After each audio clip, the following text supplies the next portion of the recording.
So we are told in Hebrews, although he was a son, yet he learned obedience through the things he suffered.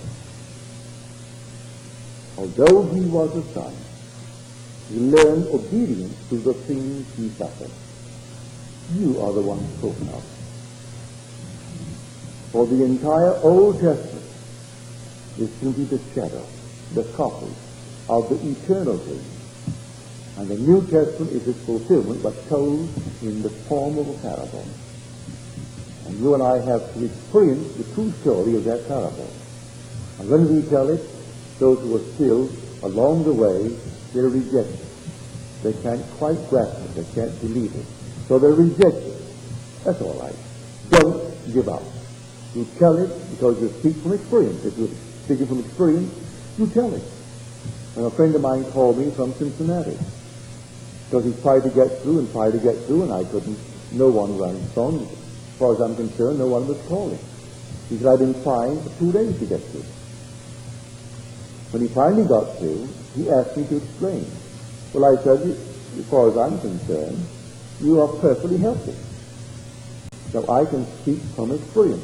And I could tell him over the phone, but he can only repeat what I said, and it's only hearsay. He doesn't know from experience. Give thanks that you now know from experience. Memory one day will return, and the entire horrible drama that you have gone through, playing the actor in it all, you play them all, and at the end you come out, and because you played them all, you forgive all. But it took all to awaken you to the being that you really are. For the purpose of this whole journey is to awaken us, the Son, to fatherhood. That's how the Father rises to a higher level, by taking his Son, who comprise him, and putting him through the horrors of the world, which is himself, because he's made up of his Son. And then putting us through all that we go through, he, the one Father, comprised of the Son, is lifted to a higher level. And we have expanded beyond the wildest dream by the experiences in this world of horrors.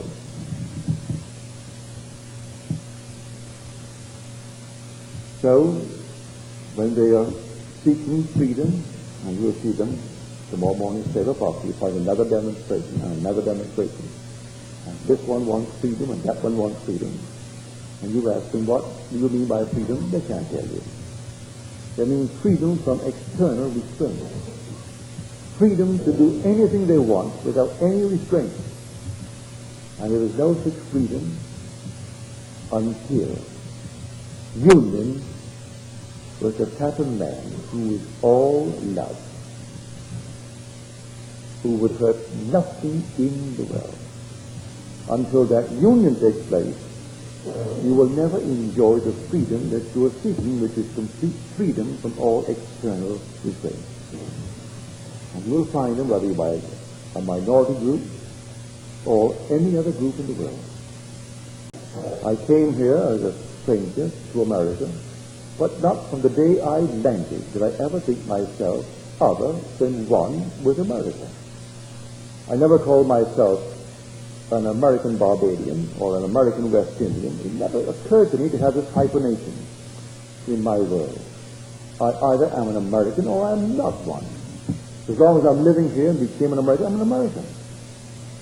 But to call myself a Mexican American or a black American or a white American, or that's to be stupid. And so I am, while I'm here, by adoption, I'm an American, equal with anyone born here, as far as the outer garment that I wear. But when all these call themselves by this name, a Japanese American, a Chinese American, a Mexican American, I can't see why. Why don't we drop the little hyphenation and just simply be American? And then find this wonderful story concerning the only one that can set you free. And seek him beyond all things, and don't substitute some little thing for him. The whole vast world has substituted these a worshipful image. They've made all kinds of images, and they worship it instead of seeking of all things this internal word, which is only a pattern. Now let us go into the silence.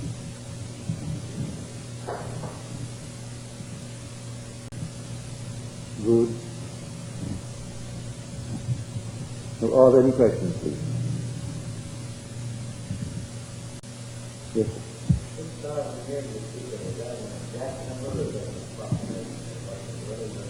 The Bible implies it by saying 1,000 days or 1,000 years as a year in the eyes of God.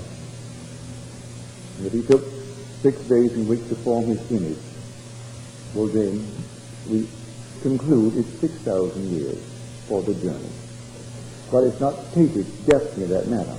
It's implied in Peter's letter and in the first chapter of Genesis on the 6th day. When Peter tells us that one day in the Lord, vision is equal to 1,000 years of men. It is implied. Thank you. Good night.